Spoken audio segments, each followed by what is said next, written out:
We can celebrate indigenous practices. We can celebrate the gods and the goddesses. But we must also point attention to how those gods and goddesses have been used to reinforce certain ideas along hierarchies and exploitation. Thinking back to the argument that don't do these binaries because they are not going to work. I can give you so many examples in which faith has been connected to commerce, like the Arochukwu. They use religion. That bite of Biafra to make 2.2 million slaves. Use religion to create social stratification, as in the Osu system. And if you are Yoruba, when a major king died, you better run away, because they will grab people, bury alive, to run messages for the dead king in heaven. So you can't just say you are contrasting the past with the present because the past is better than the present. That's a binary distinction. So you have to interrogate each one and say, these are the things you want to take from there, and these are the things to shed. Because if you simply say, taking all that traditions, you also have to accept the limitations and the obstacles you are going to encounter. That cosmovision, you can't just say Christianity is a foreign religion. Let us not accept it because it's foreign and go back to older practices. But you have to edit those older practices themselves. Take from there what you think will work for you. I'm skipping many aspects of the lecture. I will send the paper to the Vice Chancellor and they can distribute it.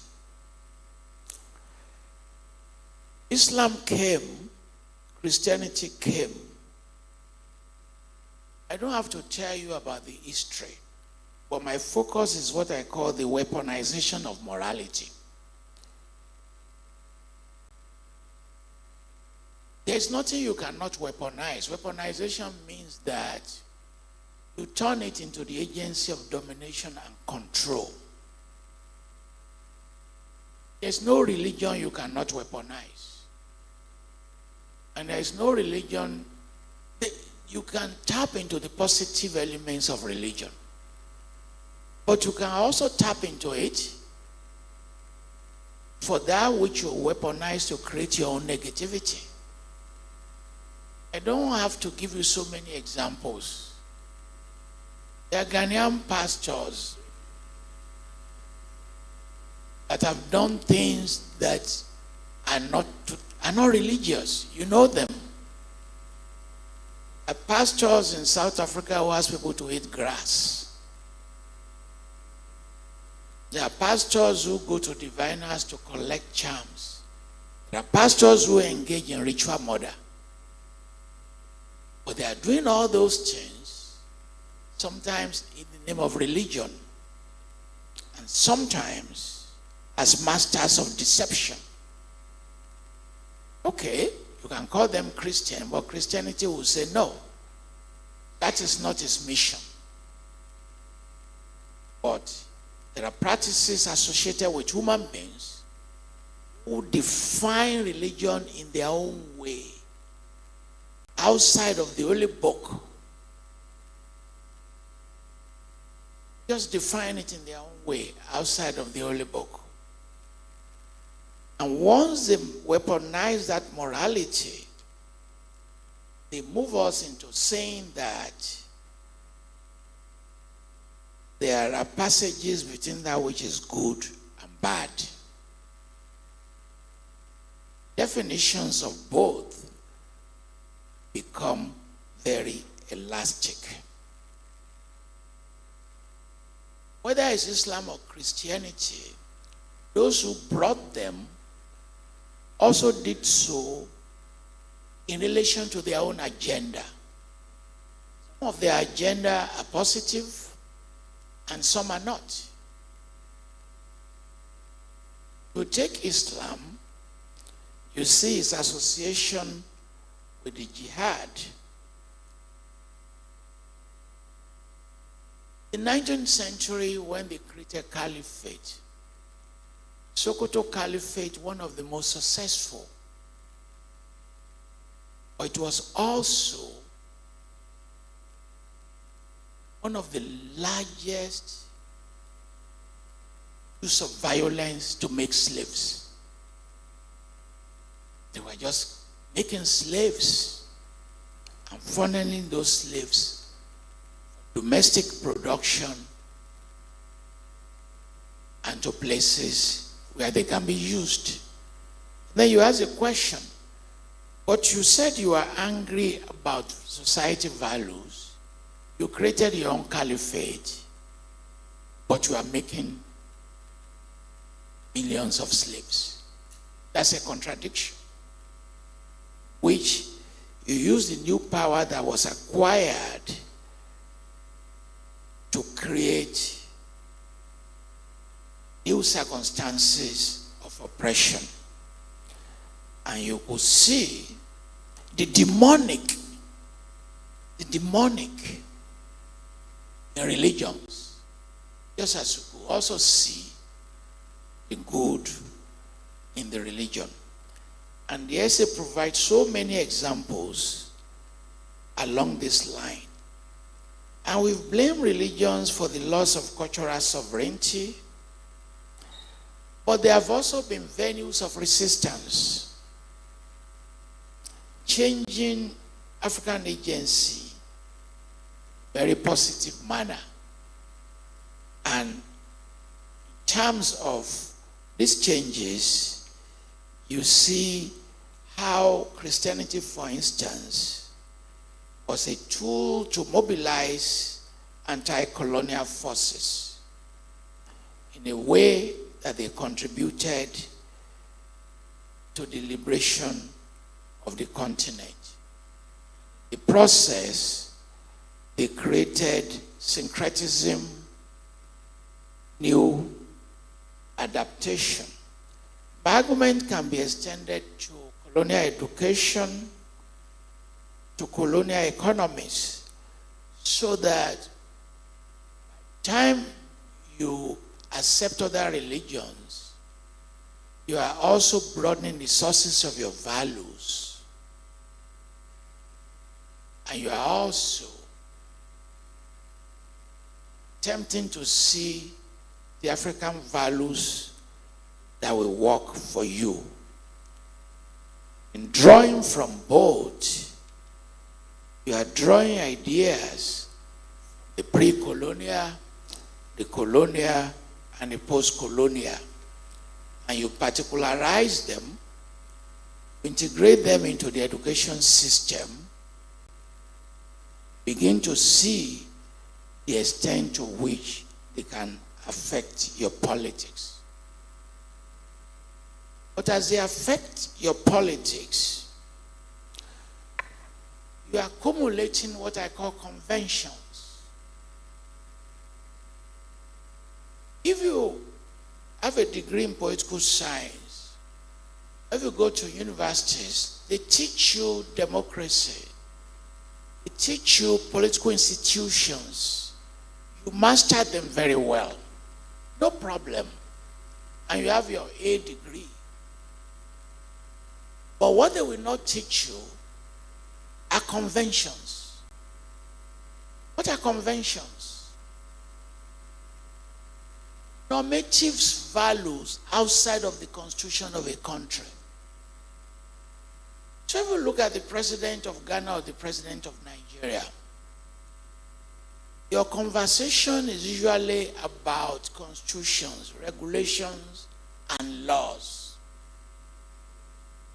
But that's just 50% of the point.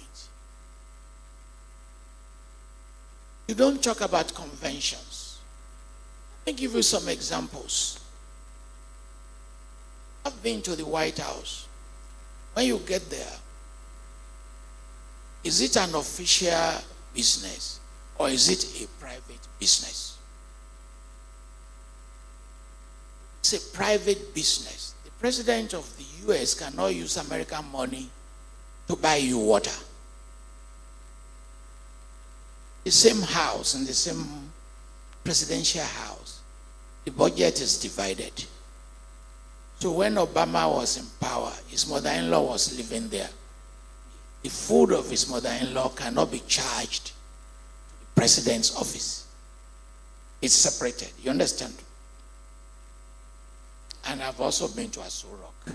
They kill cows every day. It's a party.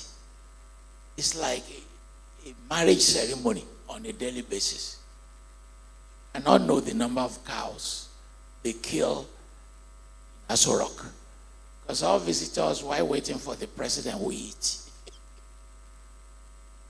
All the Hayes will bring their family. Hey, come and eat, oh. Food is ready at 12. Oh, hey, Mama Yabo, bring all the kids, oh. They call that convention. You understand? If I stay here long enough, which is why I'm running away, some of you will come to me and say, Professor, can you give me some money? I'm not making it up. People have asked me for money. That's why I'm not staying long enough. As soon as I finish this lecture, I will run away. One of you will sneak to me and say, Professor, now, help me to get to America. And I will say, you know, things are very difficult there.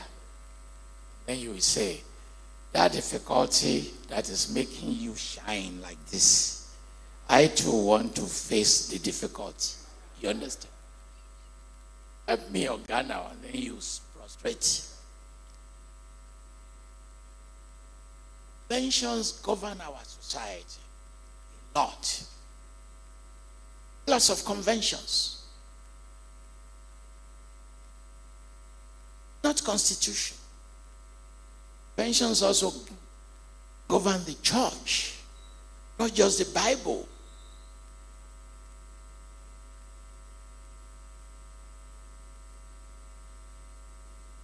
If I tell you the number of pastors who go to jail in the US every year, you won't believe it. Because the US said the church money is church. The pastor cannot take from it.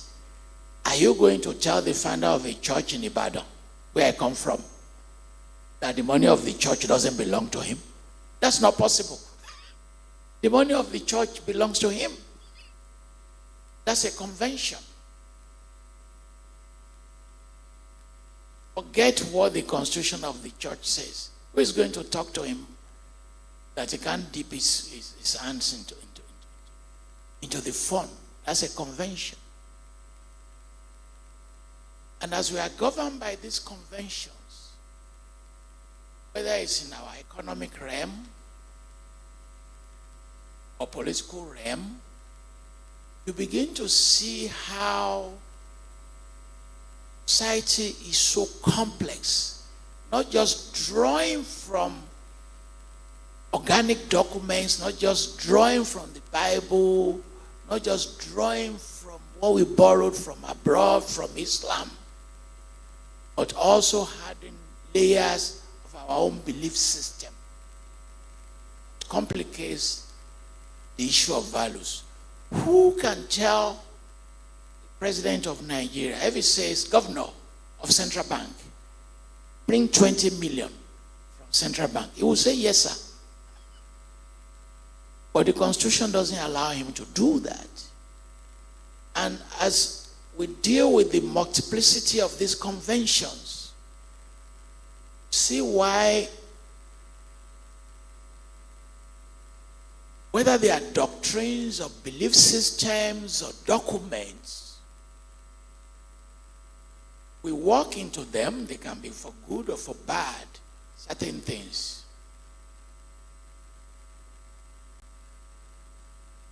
For instance,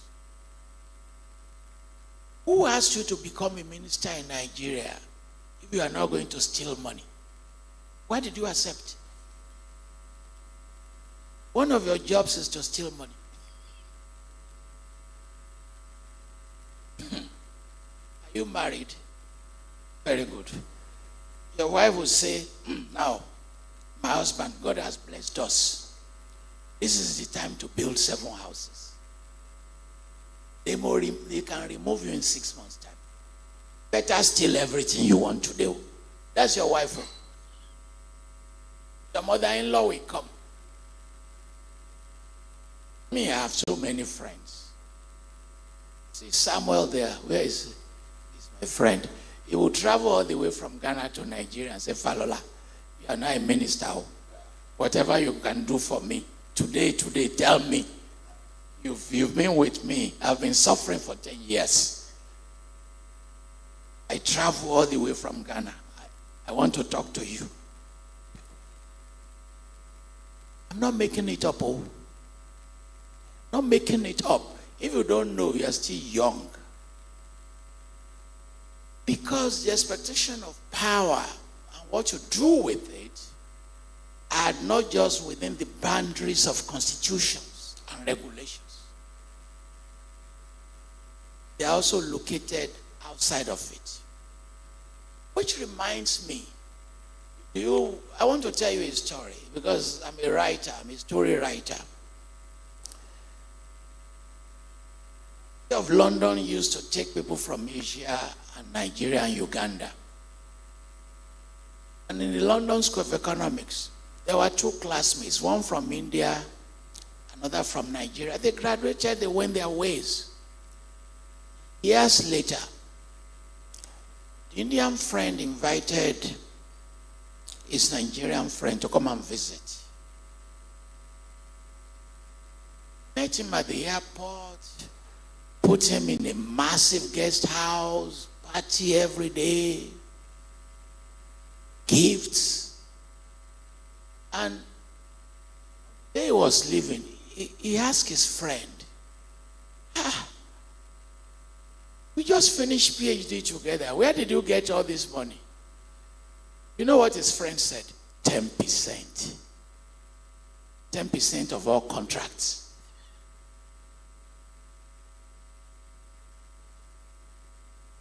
Okay.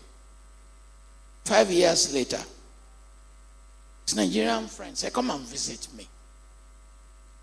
So he said, okay, let me book flights. I said, what flight are you booking? I will send my private jet to come and pick you. Private jet? Yes.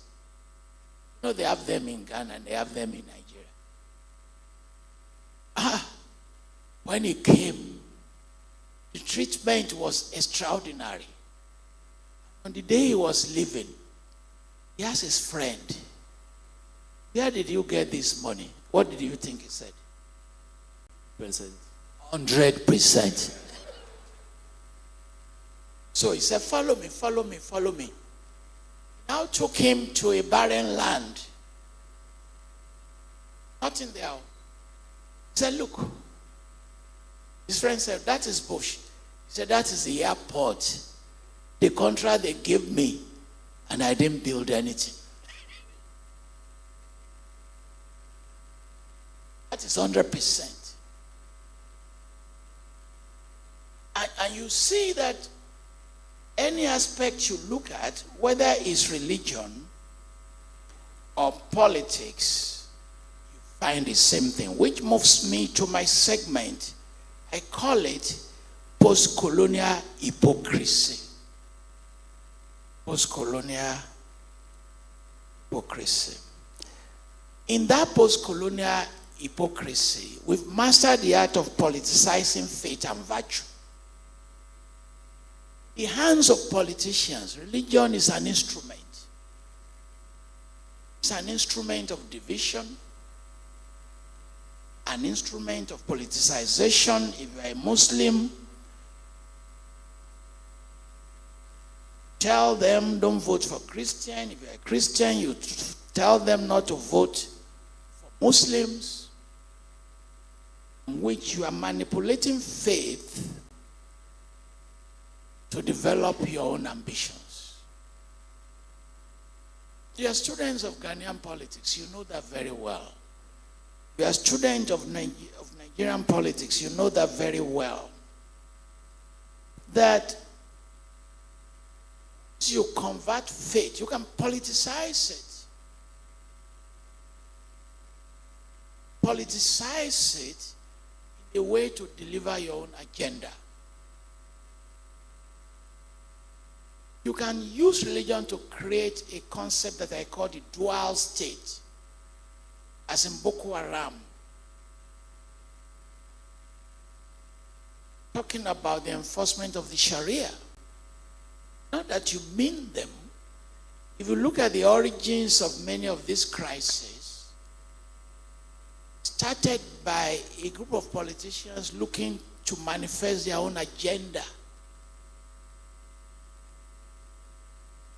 sponsoring insurgency, destabilize the system.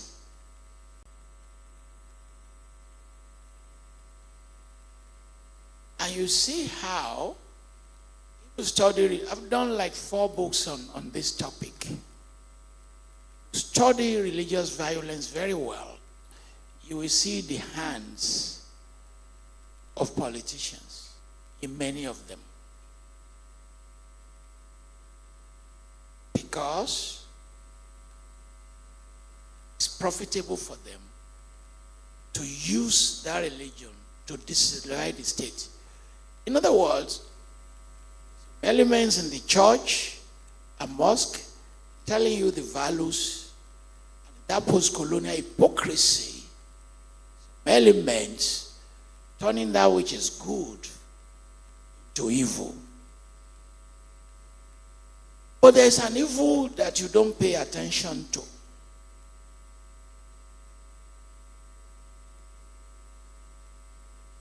Politicians have also turned to what they call African values to mask their own ambition. Mobutu Sese Seko played the game.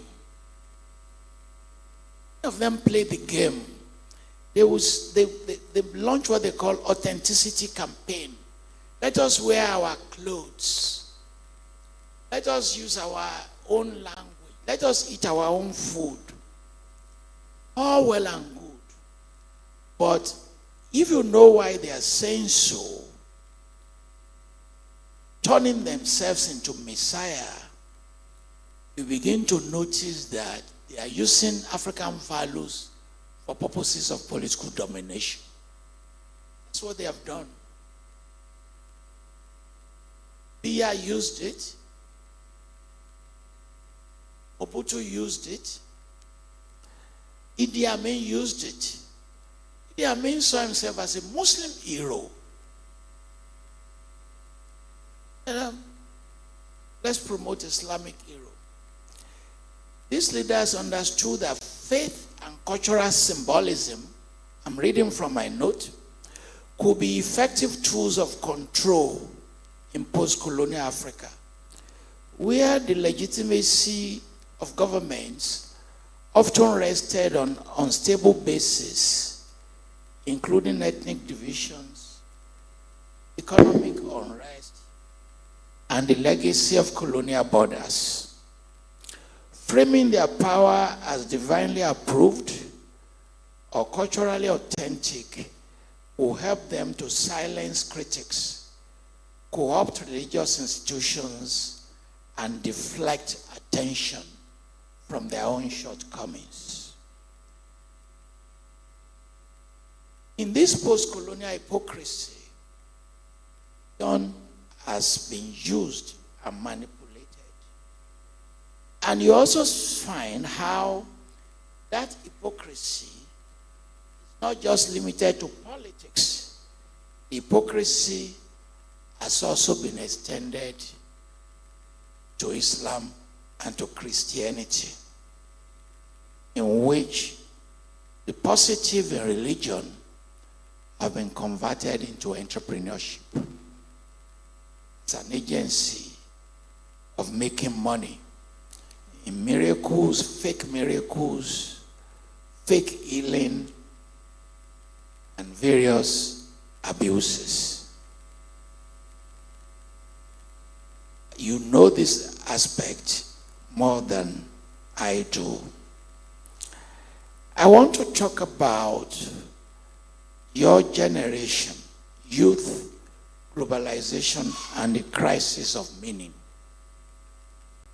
Crisis of meaning.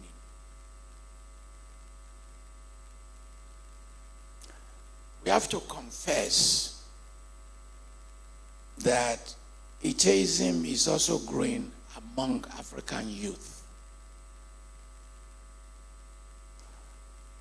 We can spend a whole seminar explaining the reason. His belief is growing. That's another topic for consideration. And the values are awakening. Understand why? Theoretical templates are not very difficult to map out.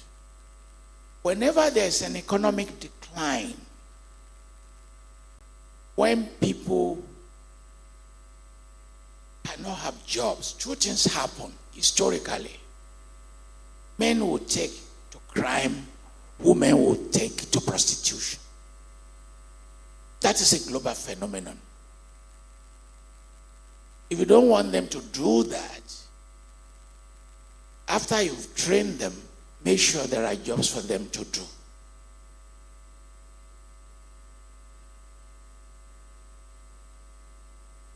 Yahoo Yahoo Plus. African women in Europe selling their bodies. There's a correlation with the way you manage the state, the way you manage the economies, and what young men and women will do. You can blame them. Every day you wake up, you can preach to them. Every day you wake up. But the pressures forcing them to do that you don't like remain. And people wonder, that gentle girl, why did she turn this way? We thought Jacob was a very nice guy. I was surprised. I don't know about Ghana. In Nigeria now, we have the Association of Yahoo Parents. Don't know about your country. And we now have parents who tell their kids, why didn't you buy me a car? Don't you see your classmate? The boy will say, but he does drug. The father will say, you too, go and do drug. You've never had that before? I tell you something you've not had before. Had it. Aha, now you had it. Which parents themselves are saying, okay, go also and do that bad thing. And in this crisis of meaning, it's a crisis of meaning. You find out preaching, religion become contradicted by forces beyond the capacity of the church and the state, just because political mismanagement and economic mismanagement. And they turn into habits that we may not approve of. And you find systems of criminalization unfolding. Systems of criminalization that keeps expanding. How digital communities that have been created, digital communities that had to our challenges, to our contradictions, and had to how we want to negotiate the future of our country. When I was here last October, the talk of the town was about Galamsey, and I wrote a piece on that. Ufalola, Galamsey, it's very well read, which 4 million people were engaged in it. Of your age, stop going to school. And it's not peculiar to Ghana. Zamfara in Nigeria, Central African Republic, in which people will say, education is a scam. I also wrote a piece on that. Google Falola, education is a scam. Which a younger generation is saying, why should they go to school? The professors are scamming you. And all these fundamentals arise because of the nature of changing society, declining values, declining faith. And that is what I said about the correlation that when one variable is upset, it will create its own tension that will affect so many others. I wish I could be here for a long time, but my time is very limited. So, sir, allow me to move to my conclusion. Our progress cannot be founded on the illusion of a pure African value.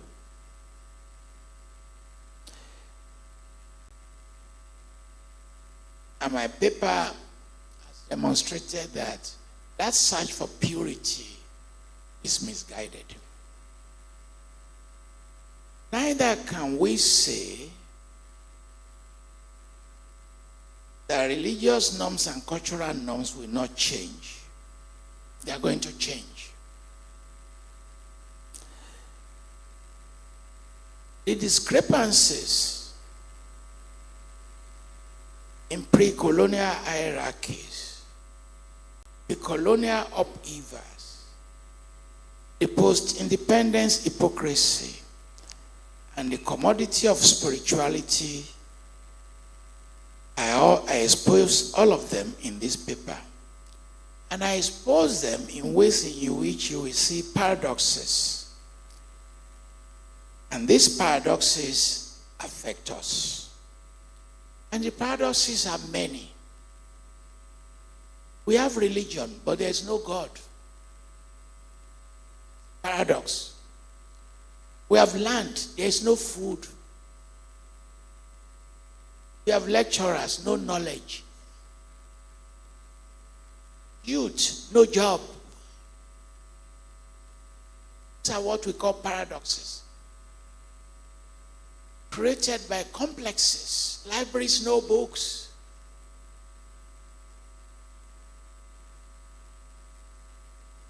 And we've created all these paradoxes, ways in which we have to think far more clearly about the concept we use.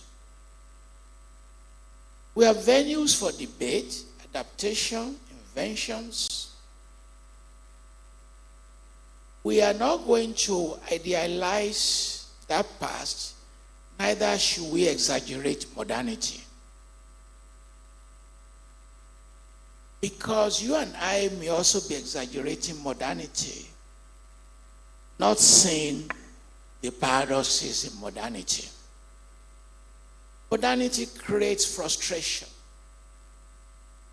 It creates its own anger. Because it promises you things that it cannot deliver. And that's what modernity has done. It promises you so many things, but it cannot deliver. Because it cannot deliver, you get angry. So we have to take a step back and say, how do we define our own modernity in the context of our own resources? I write on walls. Collected data from Liberia and Sierra Leone. Gangster chain. Watch. 2 objects of modernity. You give to a 16-year-old person, he's very happy. You give him drug to take, and you give him a gun to go and shoot. First person he shoots is his dad or mom.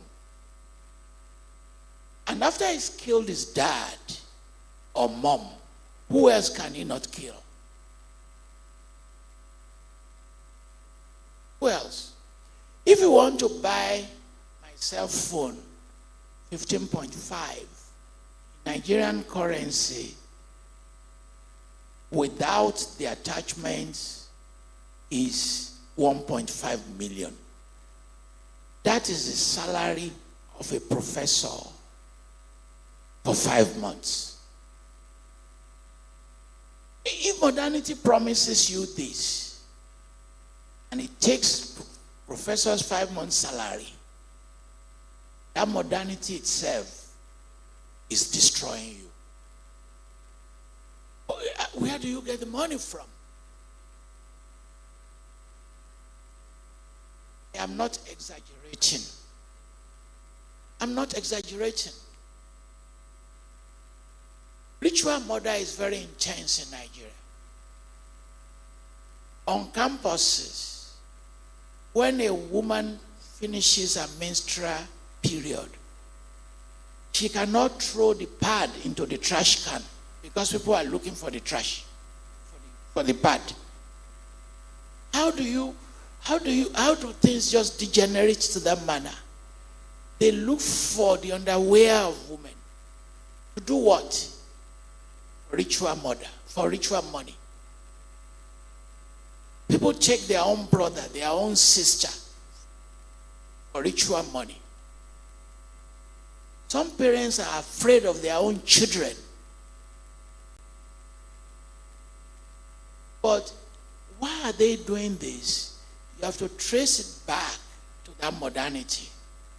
He wants to ride a car at the age of 18. He wants to take his friends to nightclubs. I did a research using nightclubs, compiling the expenses of what a person wears or a girl wears.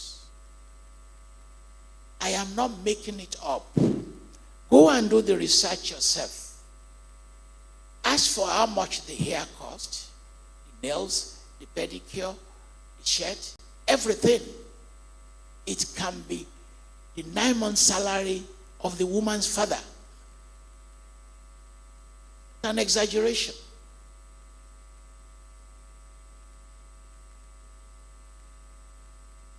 Same thing. How can a university girl be carrying a bag for $2,000 US? See, modernity can put you in a cultural prison, which you are chasing something that will destroy the fabrics of your values. That's what it does. Because you cannot reach it. You can't reach it. And this is what it does. When it sells you a product this year, its lifespan is 2 years.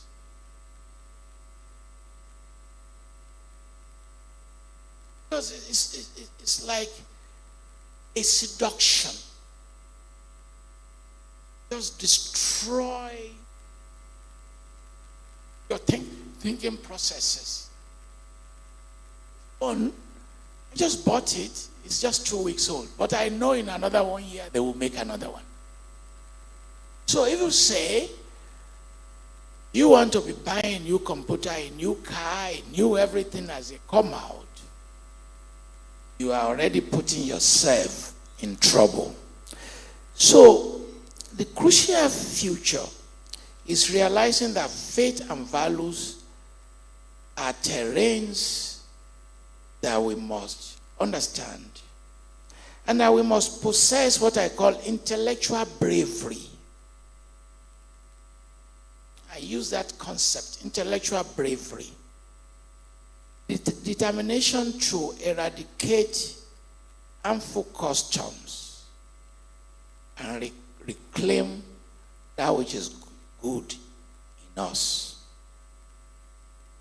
Africa's progress, Mr. Vice Chancellor, will continue to hinge on a paradox: the ability to embrace the past without constraints, and the ability to confront modernity without falling prey to its excesses. Let me repeat. We must confront modernity without becoming victims of its excesses. We must produce a new generation of intellectuals, leaders, and citizens who are not afraid to take control of values as a source of emancipation, who will regard ethics as a living process. We must criticize ourselves. I use the concept, radical self-criticism. Radical self-criticism as a commitment to building communities in which values are not inherited but co-created through vision, contemplation, and hope. And this, I want to read my last sentence. Our best strength is not in our adherence to all of older customs. Neither is it in our mimicry of global trends, that we just have to be following global trends, but rather in our capacity to create and implement moral frameworks as dynamic, varied, and strong as our people. I have spoken. Thank you for listening.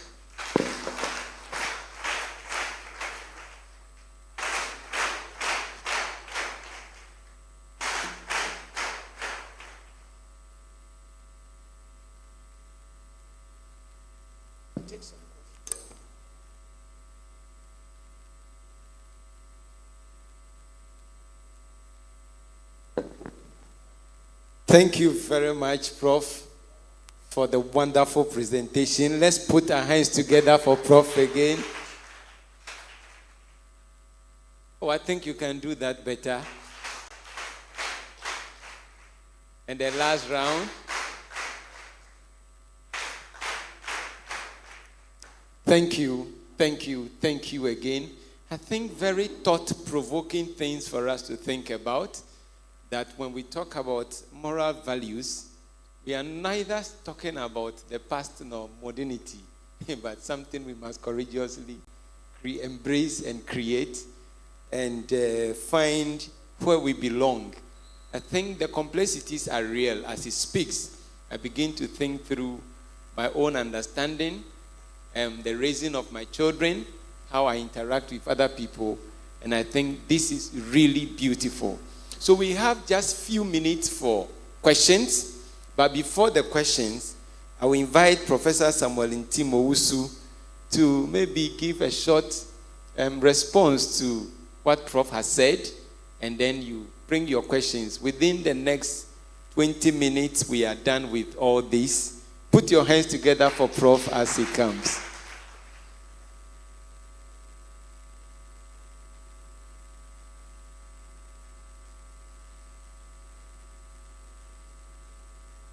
Thank you very much for the opportunity to respond to what Prof has just said. Indeed, it's not very easy to be called upon to respond to what a very big professor such as Prof. Toyin Falola delivers. And in any case, it's also more or less like breaking traditional protocol, because when elders speak, nobody says anything. So with your kind permission, may I break one of the most important African values to comment on your presentation. I think Prof began with his own life story, circumstances of his birth, becoming a teacher, and then attending education. And in all this, he thinks that it has impacted his life and then his career. Now, coming to the substantive matter, Prof actually indicated that individuals, communities, and societies are guided by ethics, are guided by values, and are guided by moral standards. As a result of that, there are severe consequences that come about if one dares break these values or abuse ethics and moral codes and standards. Now, he indicates that if you abuse ethical values and standards, and you are caught or not, there are consequences, which means whether you are caught or not, there will be consequences.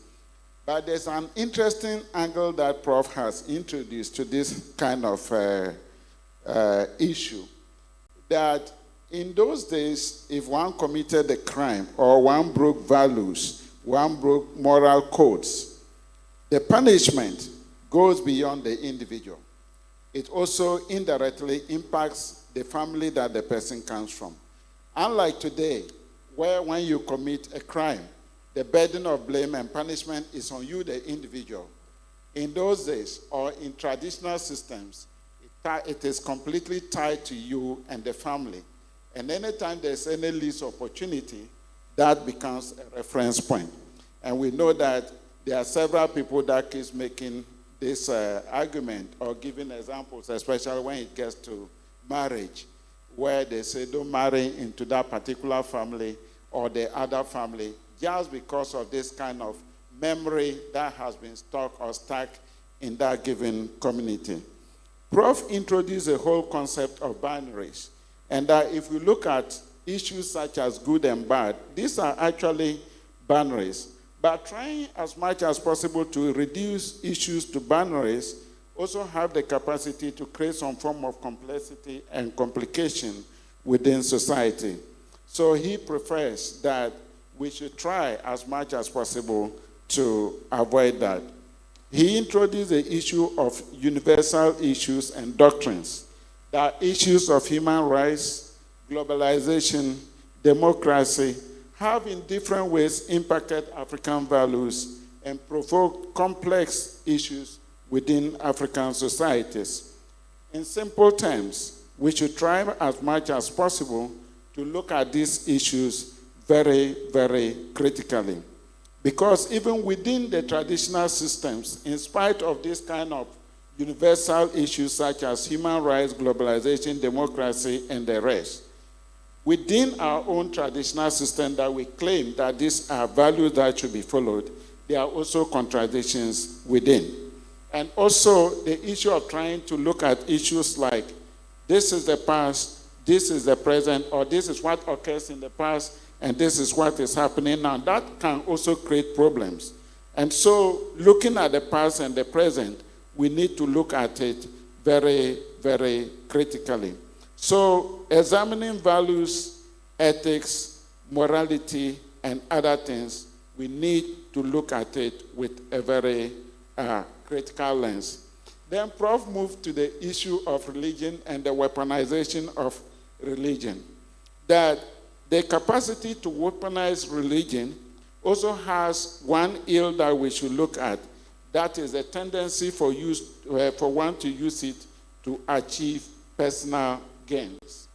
And that there's a kind of religion and agenda sentence. So the setting of an agenda, you can use religion as a lens to be able to do that. He cited examples of Islam and Christianity, where there's some kind of contradiction, that if you look at these religions, they are supposed to provide freedom. They are supposed to solve problems. But yet within these two dominant religions, you can get the contradiction of enslavement and oppression arising out of it. Now, with the issue of the same foreign religions, he had indicated that they have also contributed to the loss of African culture and African sovereignty. And you can see the loss of African culture and sovereignty through education, through the creation of colonial economies, among others. Then Prof also introduced the issue of conventions. And that if you rule by conventions, more or less you are trying to undermine the Constitution. And both churches and governmental institutions are guilty of this kind of utilization of conventions. And that the consequence of being governed by convention is the complexity that it projects. It complicates the principles and values of societies, whether for good or for bad. Now, Prof also narrowed down this very discussion to the issue of politicians and religion, and that there's a kind of post-colonial hypocrisy when we look at the extent to which politicians use religion. Now, they have used religion in order to further their own ends. At the same time, they have also used traditional African values in order to be able to achieve what they want.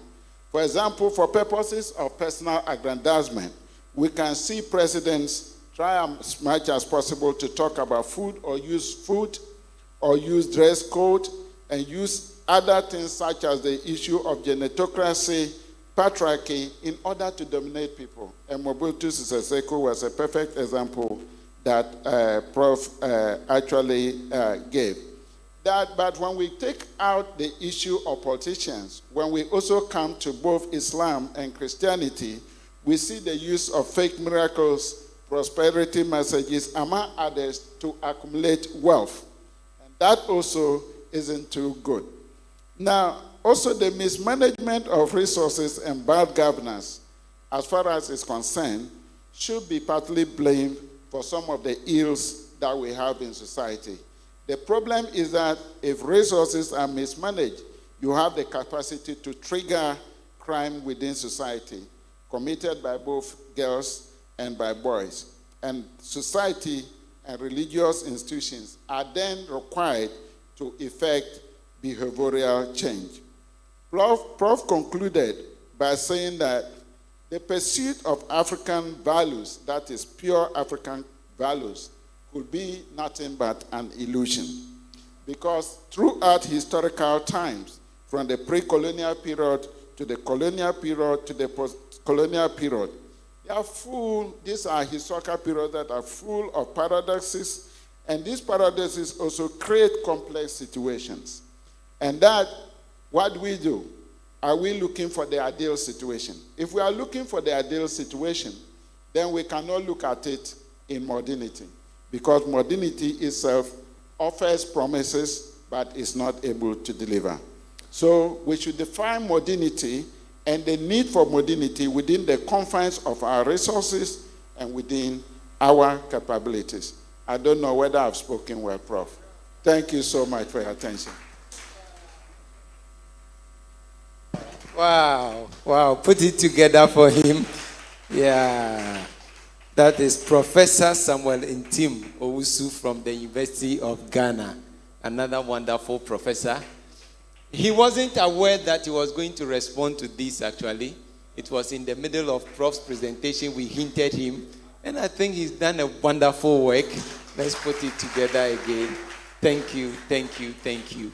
So we have few minutes for questions. Okay, Prof is up on his feet. Okay, so I'll ask the first question and then others will follow. Prof, the paradox that education is a scam. In Africa, it looks like that statement is nearing truth, because we have seen many educated people who are struggling to find jobs and are wallowing in poverty, and people who have dropped out of school and they are very rich, driving cars and moving around. Is education a scam? Was Professor Som of University of Ghana to answer our questions, because he understood the paper more than me. You know, I write for the media every week, so you can Google Falola education is a scam. I've written so many pieces. God, when? Last, serve me breakfast. Just, I collect slangs. I'm a slang collector. I convert slangs into writing.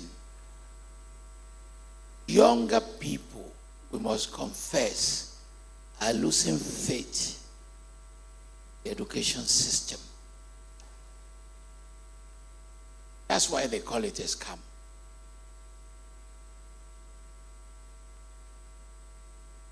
Degrees do not guarantee them jobs.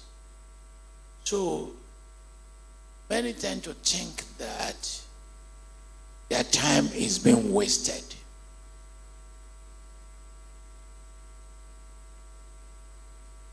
You even find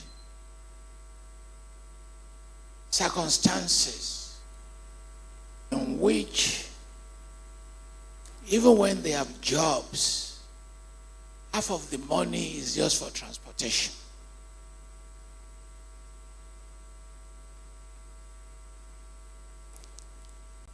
If you ask people, some countries, what do they want to do? What they mention is a job that connects to corruption. Want to work in places where they can make extra income.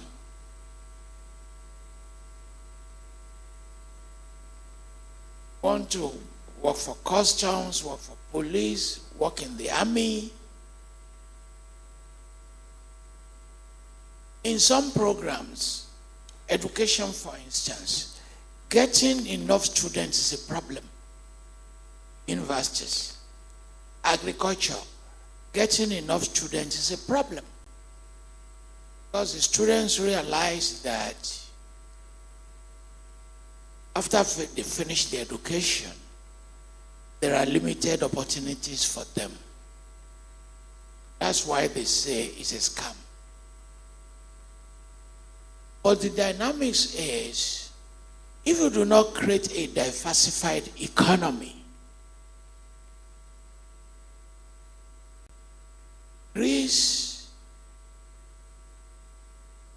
will not be able to match the aspirations of your citizens. I don't know about Ghana.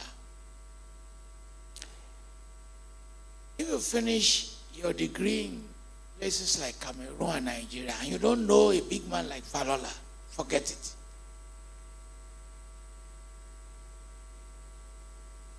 Because it's no longer about merit and open competition. It's about senator, this parliamentarian, this deputy president, giving you spaces to occupy. But we cannot run a society like that. Because people come from poor homes, poor backgrounds, they don't know anyone. What are they supposed to do? And that is what gave rise to that concept. Please, students and my friends, can you ask difficult questions? Somebody give me a very difficult question. Make it very difficult. Yes? Not difficult, I'm not going to answer.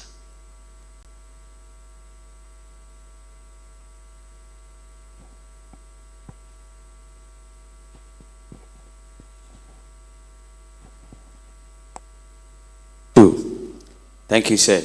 I don't know whether it will be difficult or not, but I pray it becomes difficult. Please spare your presentation. It's an interplay of ethics, religion, and politics, and some part of education and technology. Please, I want to find out from you, do you think that Africa would have been better if we didn't have the current politics system that we are having, and then the religious system that we are having now? And then also, like my father asked, education. Would we have been better than how we are currently? Because we knew the state from our fathers, the old tradition, how they adhered to culture, values, and principles. And what is happening where we have a lot of police stations, we have a lot of religion and Christianity everywhere, pastors springing up here and there, but you could see that the attitude and character of people is getting worse. And as to Pentecostals, usually most of our members will say this one is from the devil, is from the Satan. I want to find out that without politics, the current one we are having, and without our religious system, could we have been better than where we are now? Thank you. Thank you. I like your shirt. The cut is a very good cut. It fits you very well. So you have to introduce me to your tailor. So,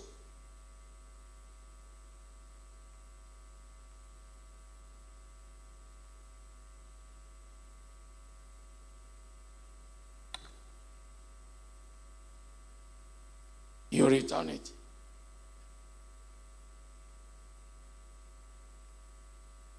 So, I will answer your question in two ways. That's your question. We call it the if question. If question. If question means you've done certain things have happened. That if question you are saying, suppose you didn't do it, suppose it didn't happen, what could have happened? But in if questions, they've already happened. Are facing the consequences.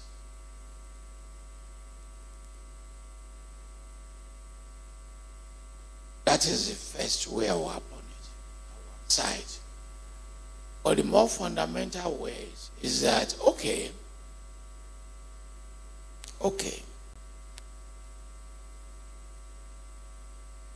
it's happened. But you face consequences that are not pleasant. What do you do? If you are religious, you will say your Creator gave you the capacity for redemption.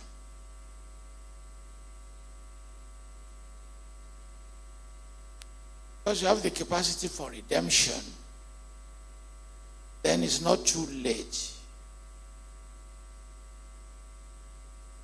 The rich man went to Jesus Christ and asked a question.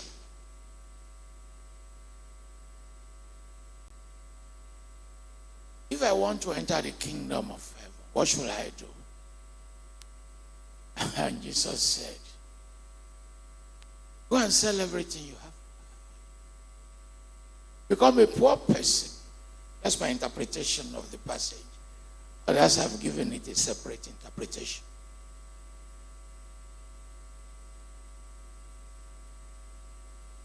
The man shook his head, said, how is this going to be possible? But if you plug this into a bigger narrative, all Abrahamic religion talk about atrophy and rapture. They close the cosmos. They close the cosmos. As in the book of Revelations. Why do they close the cosmos? Why? It's tied in part to the question you have raised.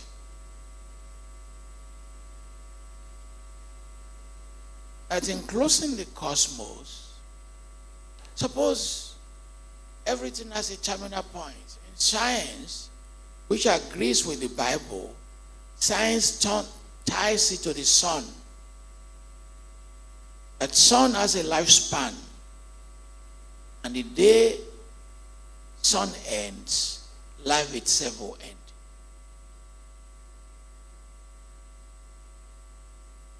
Closing the cosmos is a fundamental warning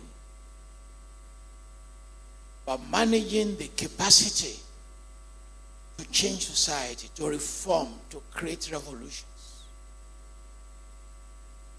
And those constant challenges have been with us since the Pharaonic moment.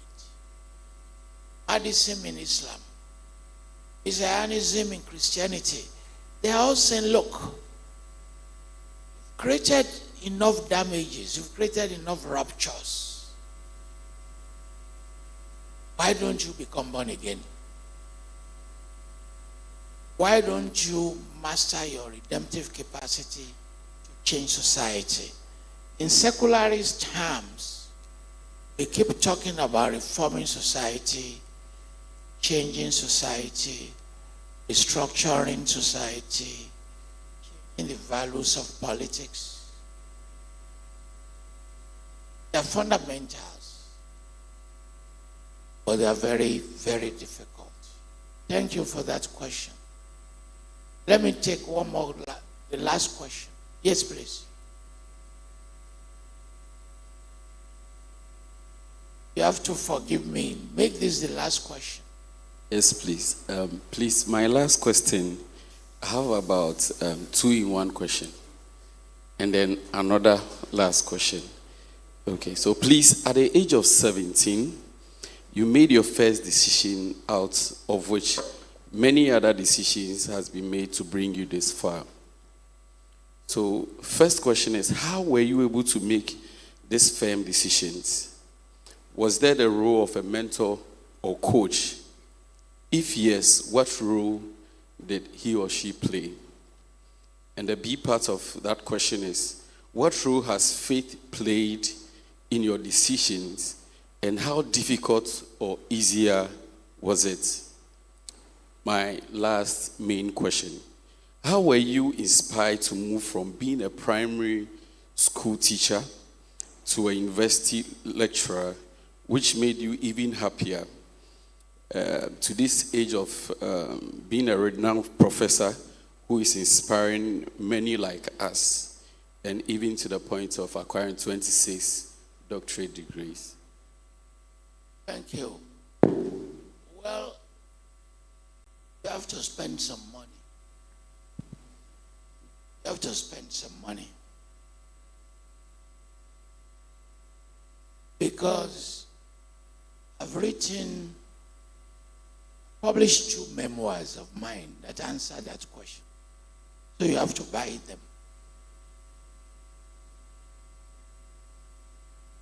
The first one is called A Mouth Sweeter Than Salt. That's a memoir of my life before the age of 12. University of Michigan Press. And I wrote another memoir, Counting Tiger's Teeth, which covered my teenager years. Counting. Just Google it, Falola's memoir, or Memoirs by Falola. And the third memoir of mine will be released next month. Malaika and the 7 Heavens. Malaika and the 7 Heavens. Malaika is the Muslim name for angels. So, I've also turned my life into book projects. And as of today, they've done 10 books on me. People also write about me. What I've done is to map out trajectories of my life along some of those questions.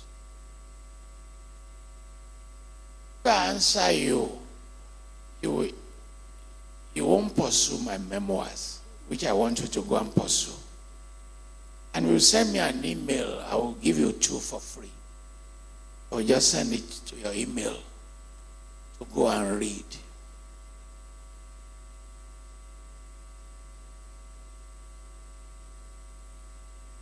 I'm writing a fourth memoir on fatherhood. That's my project now. Talking about the relationship between me and my 3 children. Memoirs are very difficult. They're very, very difficult. First one, some family members don't talk to me anymore because we are taking a risk.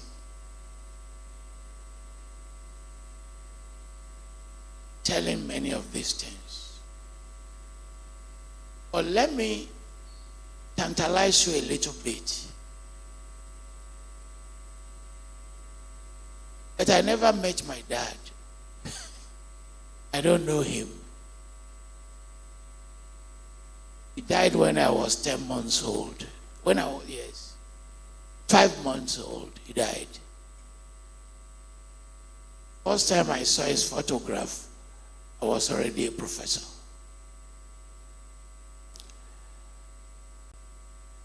And I did not know my mom until I was 10 years old.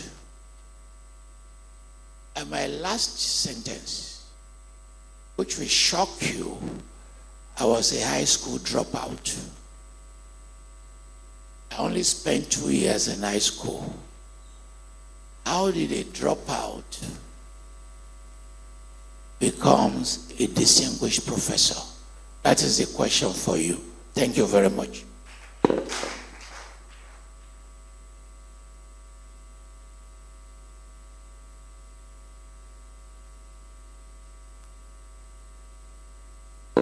Well, I would like to say thank you to our guest speaker, Professor. Let's appreciate him once more.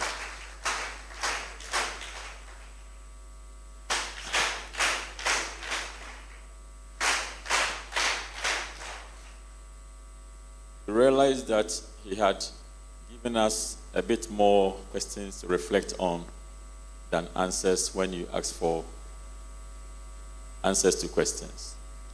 So basically, he's challenging you to put your hand into the plow, work things out, rather than dishing them out on the table. And I hope that you got the point right, that we need to commit ourselves to research, we need to commit ourselves to reading, and also engaging with the issues.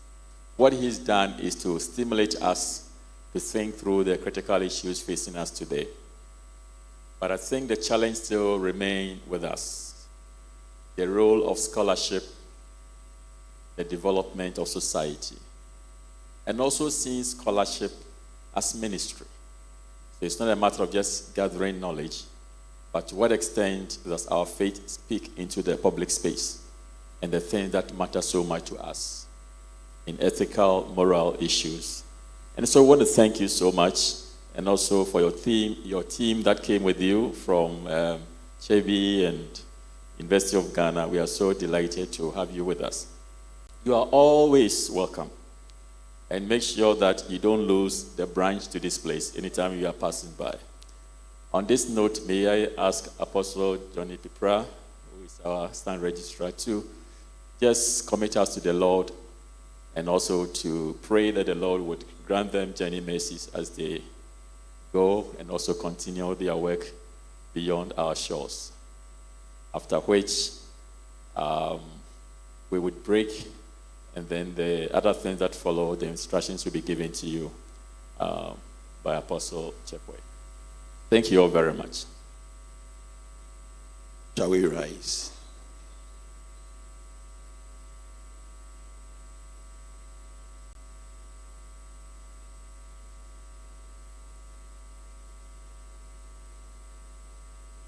Let's pray.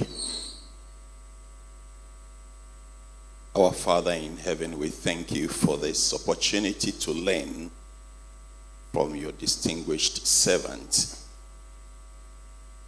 You have raised him up to be a voice to the nations, to open our eyes to complexities that challenges today, so that as ministers of your gospel, we will speak your word of light into the encircling gloom that engulf this perilous world. Help us, O God, to assimilate this truth and go out as agents, as light of the world, as salt of the earth, to confront the complexities of these end times. Bless your servant, grant him more grace and long life and strength and health to go drawing attention to what you said would be in the end times, perilous times, when men shall be lovers of themselves more than lovers of God. Evil will abound and deep darkness will cover the whole earth. But we must shine, because our light has come and your glory is risen upon us.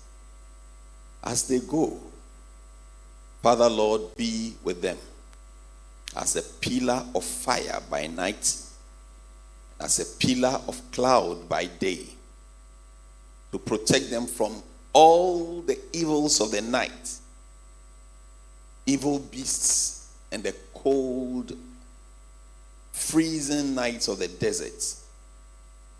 Be the warmth and the light and the scorching sun that destroys by day in the desert. Be the covering cloud. Lead kindly light amidst the encircling gloom. Lead them on. The night is dark. We are all far from home. But we know that with you, we will pass through even the valleys of the shadows of death. Let them all arrive safely, Captain of Israel's host. Continue to bless everyone, those who listened in person and those who participated online. Bless and bless and bless and bless, that we may know you better and see you clearer. In Jesus' name we thank you. Amen.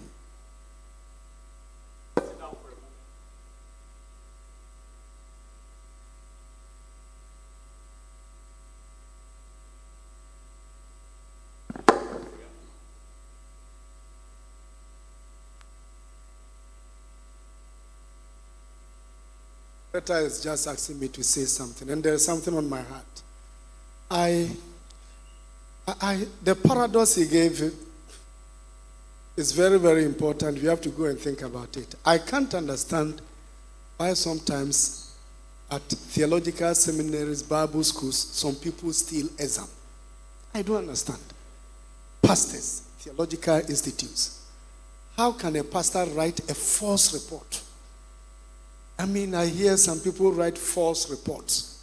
I just don't understand values and faith.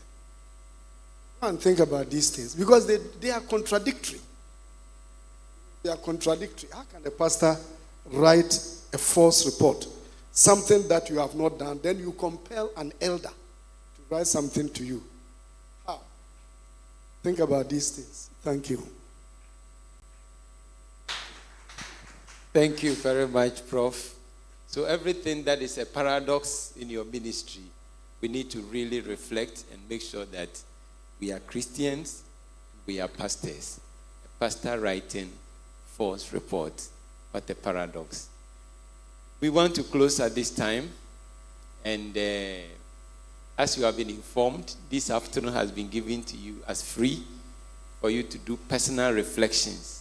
But more importantly, we are aware for many of you, your wives are around. During the break time, you want to have time and interact with them. And so, but remember, your chapel service will happen at 7 p.m. this evening.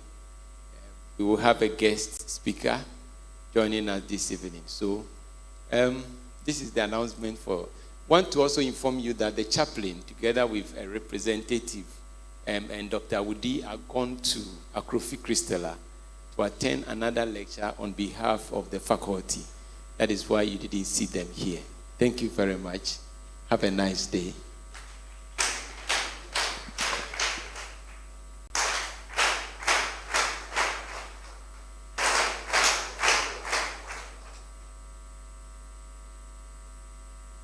Just to mention that the lecture happening at Akrofi this afternoon, Apostle Fori is one of the keynote speakers for that lecture.